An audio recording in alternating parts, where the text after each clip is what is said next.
Good afternoon. Good afternoon. This is Hamilton Rodriguez here with The Outsiders. Thank you for tuning in, people. People start sharing this page. This is Hamilton Rodriguez from The Outsiders. Today we have a very special guest here, superstar candidate for city councilor in Boston at large, Frank Baker. Hello, Mr. Baker. How you doing today? I'm good, Hamilton. Thank you for having me here today. Yes. So tell us a little bit about yourself and, let us know who is Frank Baker. Well, I grew up in Dorchester in St. Margaret's Parish, Columbia Road in Dorchester Ave. I'm the 12th of 13. Went through, started BPS, and then my parents took me out, sent me to Catholic school. Went to trade school, no college. Working in the printing department for the city of Boston almost immediately. So I've been in the city for a while. When I got laid off from my job in 2010, in 2011, I ran for an open seat on the Boston City Council, which was the Dorchester seat, District 3. That was back when Menino was in there. And I won that seat, and I won it as an outsider, no play on words there, but as literally as an outsider. I was on the other side of Menino, but we worked together well. And it was just a great job for me. It was like what you noticed as a city councilor, coming from a big family, you always needed, certain supports or people to call. And it was my father that was a political person that would make the calls. And I followed in his footsteps where, I was working campaigns since I was 16, 17 years old. So when I ran for city council and became a city councilor, it was just like, it was amazing to pick the phone up and call anyone in the state, and that person, if they didn't answer right away, they would call you back. And it was, and just the way that you could advocate for people within your district, it was just a great feeling, almost like, just like a culmination of work to be able to, something as simple as getting someone home heating oil in the wintertime, or housing, or kids into different schools and things like that. It was just a really, really good experience. So, yeah, and I was there for 12 years. Thank you for sharing that with us. I would like to add, before we continue, you can also call in the show right now or throughout the show, 339-235-6774 to ask Mr. Baker any questions. That's 339-235-6774. Mr. Baker, can I call you Mr. Baker? Or you can call me Frank. You can call me whatever you want. Okay. Yeah, sure. I don't really go by titles. It was when I first got elected, because I was a regular worker, I was a city hall worker, and people started calling me counselor, and I was very uncomfortable with it. But yeah, I go by Frank. You can call me Frank. Okay. Thank you for sharing that. So my first question, my second question is, where did you grow up, and did you live anywhere besides Dorchester? Well, I grew up in Dorchester, like I said, in St. Margaret's Parish, which is at Columbia Road in Dorchester Ave. I grew up down off of Crescent Ave, right at it used to be Columbia Station, but it's JFK Station now. My first house I bought was on the street that my family was on, and then I moved to another parish in Dorchester, and now I'm in Savin Hill. I moved one train station away from Columbia or JFK Station to Savin Hill Station. So I've been in Dorchester my whole life, never lived anyplace else. Yeah, so the footprint of Boston very well. Yeah. And that was a choice to stay in Dorchester and live in Dorchester. Yep. Yes. So what's your main focus in this campaign? Why are you running? Well, I'm running because, well, I have to get back to why I left. I was in a secure seat for 12 years, and the council had gotten pretty contentious there for a while. After when 2020 happened, the way people advocated for themselves became very different and much more aggressive. And during COVID, I had gotten COVID and had some really bad long-term effects. So I decided in my last term was I had to run in 21. So it was for the 22-23 term. In that term, I decided that I was tired, and I was, not really unable to make any headway with my colleagues because of the way that people were advocating, and I had some contentious things happen to me. We had a big redistricting process that happened, not in conjunction, but against me, one that I ended up bringing into federal court and winning, by the way. So I was tired. I didn't feel like I could show up for the job anymore. And I could have stayed in the job and continued to get elected, but only half stepped it. But that isn't me, Hamilton. Yes. Like the people of Dorchester deserve to be, deserve to have 100% of their person that's representing them 100% of the time. And I didn't feel I could do that. So I stepped back, and there was an open election, and someone new came into my former seat. And then the 2 years off, I did different things. I do some real estate, and I was doing like different consultant things, and, it was all good. It paid the bills, but like, I like to be in the game. And like, I think it was Teddy Roosevelt that said, like, don't complain about the game if you're not willing to get in it and play it. So, I just see some things happening in the city that I'm not really that comfortable with. Like, taxes are going through the roof. We got 80% of third graders not reading at a grade level, and nobody's talking about it. It seems to be a lot of noise coming out of City Hall, smoke screens. We're talking about tariffs and everything else other than what's going on in the city of Boston. I'm super focused on the city of Boston. Like, I grew up here. I'm gonna be in the house that I'm in probably until I die. So like, we have things that we can do within the city that are within our purview that we should be doing. I don't think we're doing things from, job training to what's happening at Mass and Cass. We can be talking about the schools differently, a whole lot of things. Like, every time you turn around, it's a new, okay, we're gonna try and increase the tax on this, or, at what point do we start talking about, let's tighten our belt up a little bit in the city and stop with all the taxes? Because the taxes, one way or another, we talk about costs going through the roof. It starts with the taxes coming out of the city of Boston. That's a big reason why the cost of living is getting almost unmanageable. Basically, what you're talking about is something that everyone lives and breathes and sleeps in Boston, and you live it yourself. And I can see that from your delivery, and you're passionate about what you're doing. And it appears that your heart's in this whole campaign. Yeah. And I'm happy to see that you came here today to share it with people, share your experience and your expertise. And I wholeheartedly believe that you'll be able to be a successful city councilor. Yeah, well, I came here, that's a Cape Verdean channel. The Cape Verdean population, especially in District 3, is important. It's a really good really good population, Catholics. So you're living by a code. It's that golden rule, and it's a community that needs to be respected. And I've represented the community in the past, the 12 years. Bowden Street was all mine, So it's a community that I care about. So I thought it was important to come on here. Now, we're talking about caring. Let's talk about Boston's economics and its growth. What's your plans to make sure, as a city council at large, that the residents of Boston are going to participate in this economic growth in Boston? Yeah, well, I mean, what I'm seeing now is sort of a stagnant growth right now. So there's a couple things, and we're talking a lot about new planning and giveaways to developers. All this as of right talk, like there was a downtown Boston plan, as of right 700-foot towers, as of right squares and streets. And I think when we talk about as of right, that means you're taking the community voices out of the planning process, which I don't think is a good move.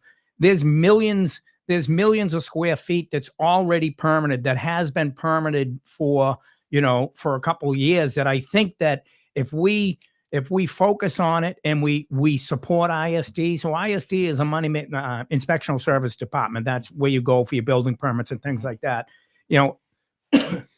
ISD needs support. When I was leaving before COVID, the numbers that are in my head, ISD generated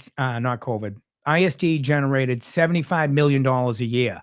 And we only put back $35 million back into ISD. We don't have enough plans examiners. We don't have enough inspectors. We don't have across the board. We need to invest in ISD. We need to figure out ways to start looking at those permits that need to all be moved along. And I think part of it with, you could look at the cost of material, the cost of labor, the interest rates for people walking away from those permits. But let's figure out how we as the city, again, we've got 500, we put $500+ million in ARPA money into that bucket that is the affordable housing bucket. Let's start using that and get some of those permits up and running. We could use that money attached with city assets being whether if they're vacant city buildings or they're vacant city lots. Let's start conveying those over to small developers that are in the community that have the aptitude to build those 25, 30 unit buildings and turn them over to home ownership. That's how we stabilize our communities. Home ownership is the way that's the great, the education is a great equalizer. Home ownership is a great stabilizer. So that relates to socioeconomics. Yeah. Yes. I totally agree. And socioeconomics is something that's very important to individuals in an inner city setting.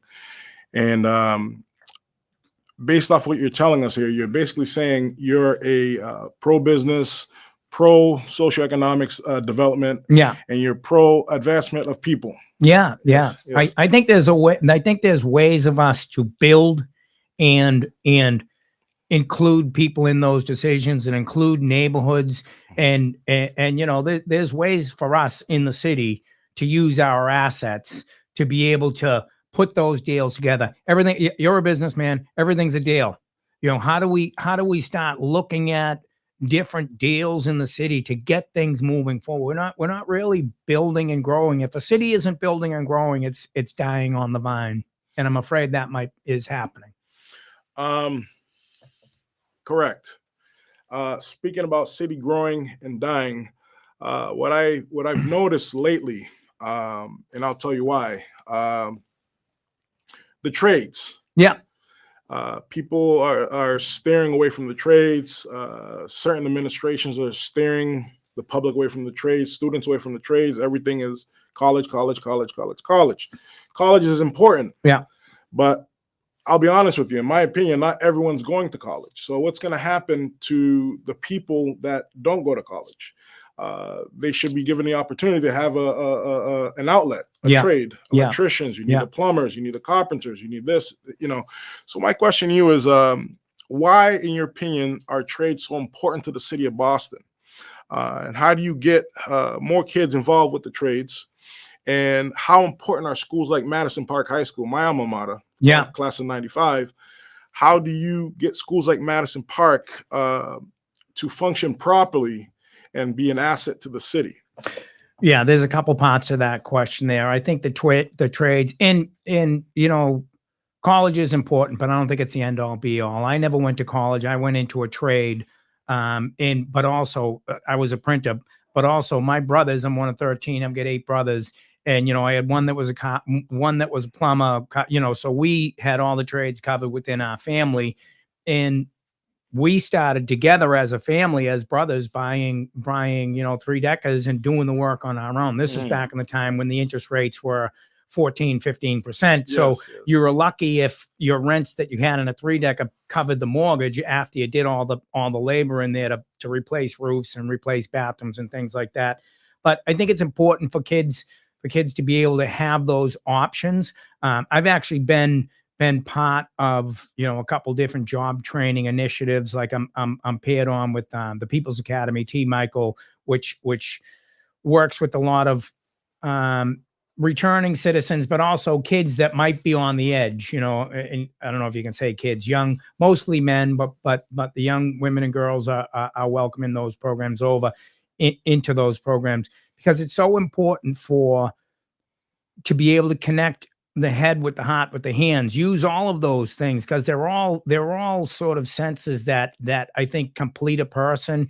And if we're teaching young people how to think about that, you're going into a building, if you and me, if you're a plumber, I'm a carpenter, and Isaac is an electrician, we have the aptitude now to go into a 3-decker and do it over ourselves. Might not be in Boston anymore, might be Brockton, or might be Fall River or something like that, but you can still, with a group of people, your friends, go out and do the work yourself and do those sorts of things. Madison Park, there's a proposal now, or a plan for a $700 million redo, which would take a lot of it's called the Massachusetts Massachusetts School Building Authority. Whereas if you have the plan, they'll pay for a part of it. I think we're having a difficult time getting the state off the bench and agreeing to pay for some of that. Sometimes it's at least up to 50 or 60, 70% of that. I think that's very important. I would absolutely be in favor of that.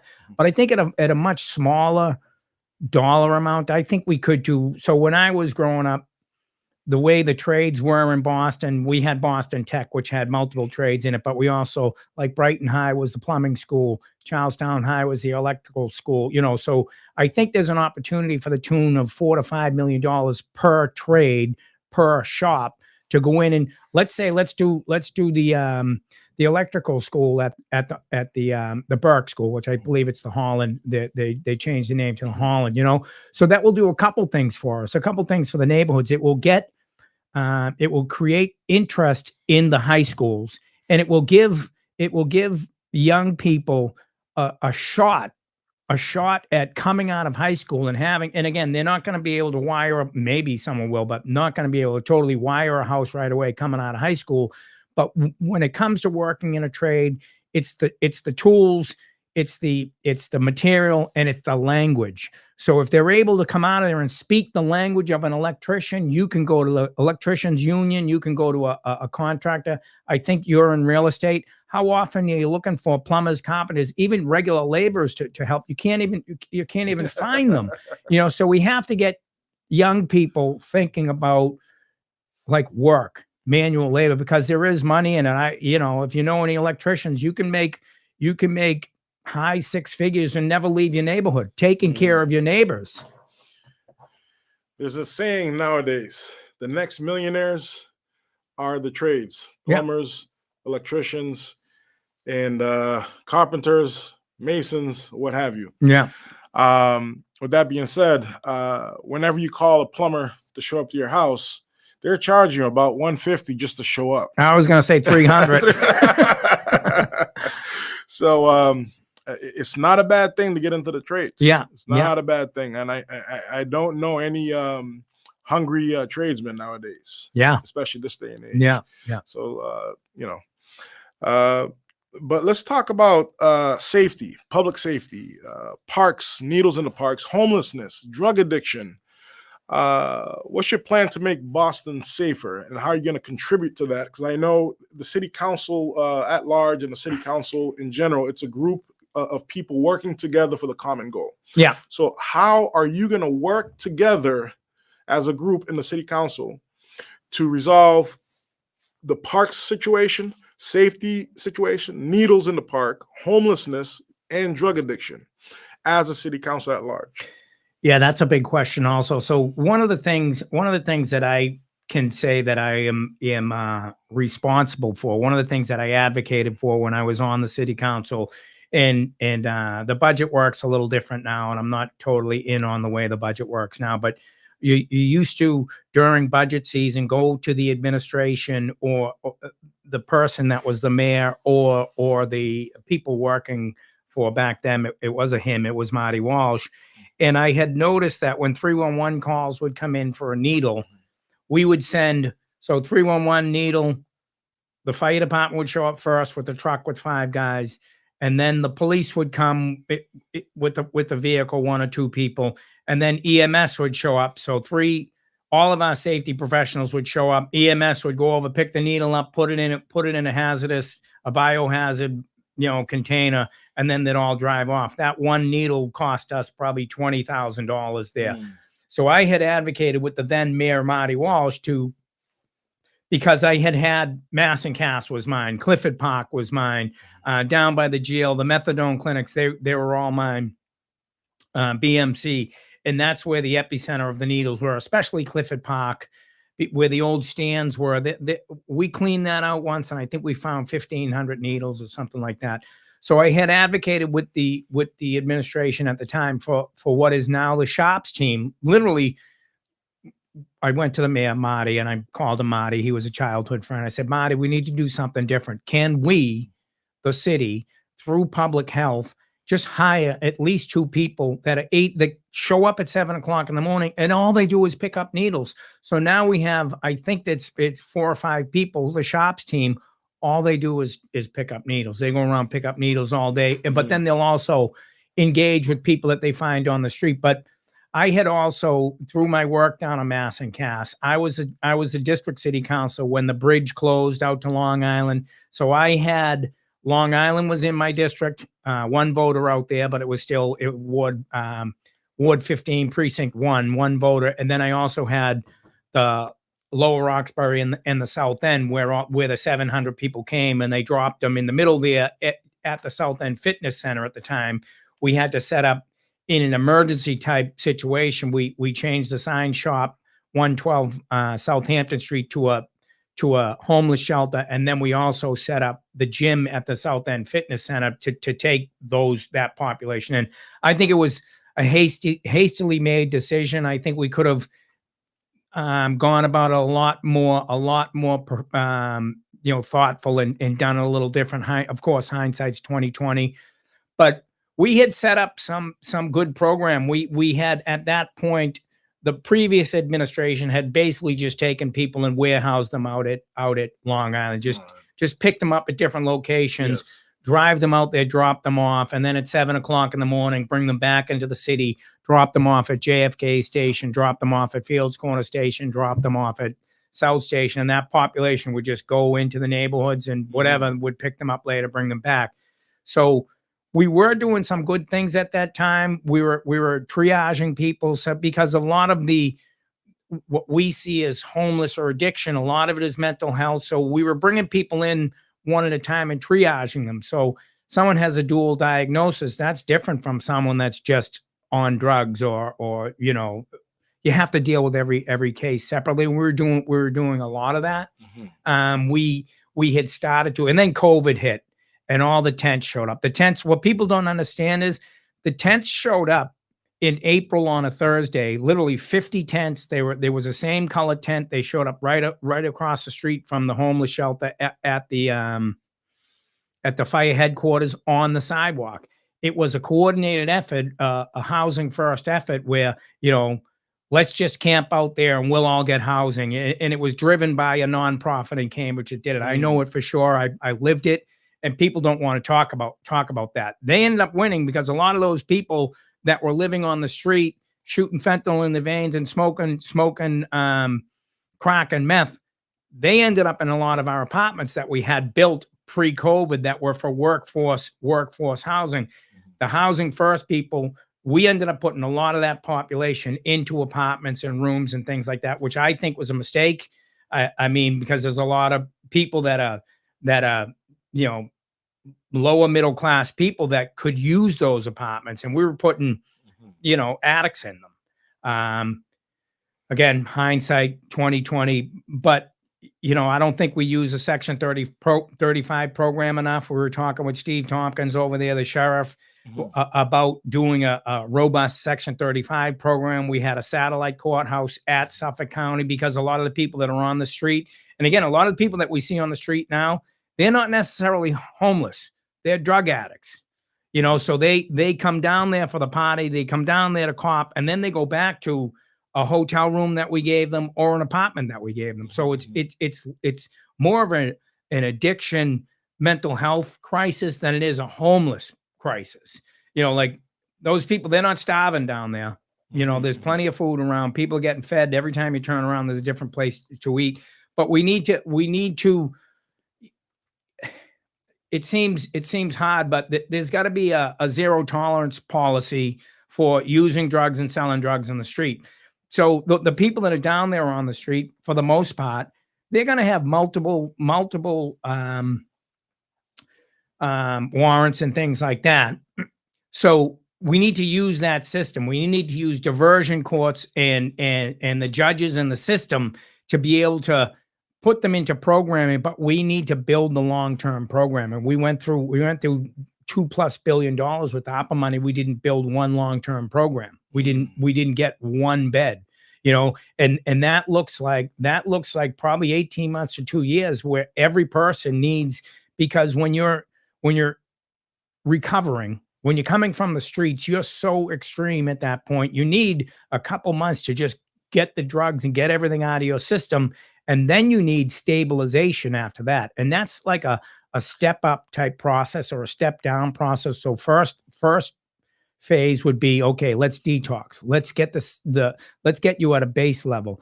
And then at number 2, we'll start with the therapy. Why is it that you're on the street here? What is it? Mental health? Is it the drugs, or it's both?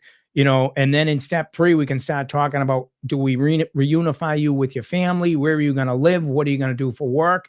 And then, you know, keep that person protected and off the street for potentially up to 2 years or so. And then after 2 years, maybe they can integrate back into society. So for me, you hear a lot, housing first, treatment first. You know, I'd be more towards the treatment first, because I think if we're building a long-term treatment, we're actually taking people off the street and within a place where they're safe. I mean, can you imagine living on the street in a tent? You're not showering, you're not eating, you might not even be wearing shoes. You know, we're walking around on the streets. It's the lowest standard of living of any place in the world, right here in the United States. Yes, I agree. So all hands on deck, you know, long-term treatment, recovery campuses is what we need to start looking at. I totally agree. And they're humans as well. Yeah. You know, the way I look at it is everyone gets down on their luck in life. Everyone has their Friday, you know, but we have to help we have to be our brother's keeper sometimes. And you see someone down, you got to give them a hand up. And we have to, in Boston, live as a community, a united community. And with that being said, Boston's a diverse, united community, and many cultures in the city. And one major culture, as far as population-wise, is the Cape Verdean culture. My question to you is, what's your experience with the Bowdoin Street area, which is a highly populated Cape Verdean population, Roxbury as well, and I would say Roxbury, Dorchester is the densely populated Cape Verdean community. Yeah. My uncle actually lived on Spring Garden Street, next to one of your family, because your family ran Spring Garden Street. Yeah. So he bought the Driscoll's house. I was thinking of his name, what was his name? Anildo. Anildo, yeah. And his brother worked at the up in Upham's Corner there, the clothing store. What? The nonprofit, Dorchester Bay. Yeah. Beto. Yes. And his youngest son's a police officer now. Oh yes. Yeah. So let me know, or let the public know, how you're gonna mesh this diverse neighborhood, how you're gonna work with different backgrounds, especially in the Cape Verdean community, and how are you gonna keep the currently united Boston with this diverse population? How do you fit in? So what I think, if you're running for city council and you say you're going to do this and you're going to do that, a couple things. If you're not showing up, if you're not returning phone calls and not returning emails, you're not doing your job. So that's a baseline for me. And the Cape Verdean community, to me, like a lot of immigrant communities, the Vietnamese community I served well. Very, very business oriented. The small business is all on Bowdoin Street, but also like all communities, as much as you get out there, you find out how alike we all are. You know, like we want our kids to be safe on the street. We want to be able to go to the corner and get a coffee or without being harassed, and you know, and it's opportunities. We in the city shouldn't be layering bureaucracy on top of business and making it more difficult to do business. I think the city has a role there where we can, and again, back to ISD, we should have business liaisons within ISD that are specifically for neighborhoods like that. Like Bowden Street is a thriving area, but can use some help. When I was on the city council, we advocated for bike patrols and for the police, and we advocated for walking beats, which sometimes you get, sometimes you don't get. They call the code 19 when the police pull up in the car. I would always say that's great, but can you ask them now to get out of their car and just walk and say hi to people? Because there's nothing better than, like the most important word in every language is hi, hello. So get the police doing those sorts of things. It creates safety. If you don't have safety in a community, you're unable to do business. You're unable to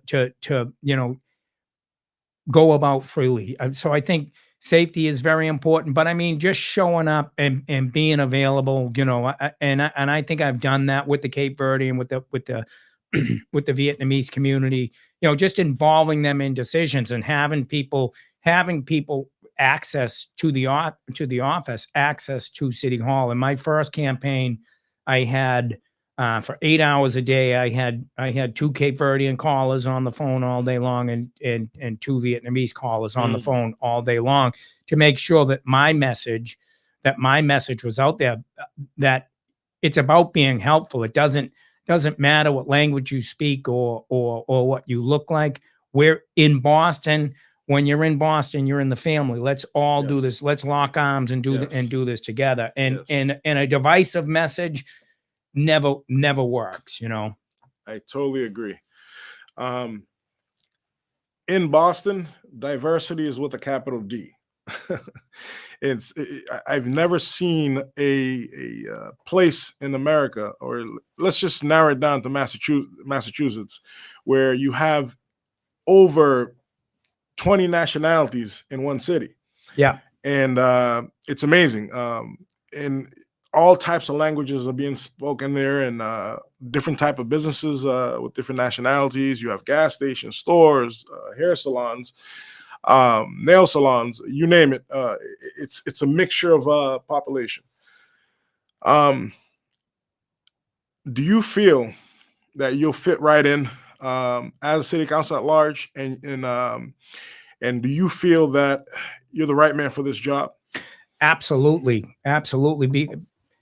Coming from Boston, coming from a background that was, you're one of 13 growing up. My oldest brother was born in the 50s. So my parents had kids in Boston, 50s, 60s, 70s, 80s, and you have to get along, and I was from the generation where you're playing sports.